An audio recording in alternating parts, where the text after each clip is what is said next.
నమస్తే friends, welcome to అమ్మ చేతి కమ్మదనం. ఈరోజు చూడండి, పాలకోవలు చూపిస్తున్నా. పాలకోవ అంటే ఎవరికి ఇష్టం ఉండదు?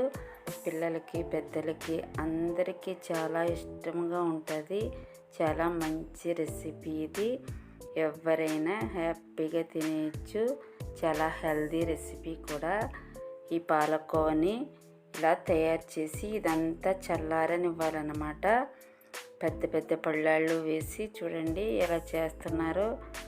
ఇది కొద్దిగా చల్లారిన తర్వాత మళ్ళీ ఇంకొక పళ్ళెంలో వేస్తున్నారు. అది బాగా చల్లారిన తర్వాత పాలకోవలు చేస్తారంట. చూడండి, ఇక్కడైతే పాలకోవలన్నీ రెడీ చేసి పక్కన పెట్టారు. చాలా చాలా టేస్టీగా ఉన్నాయి పాలకోవలు అయితే.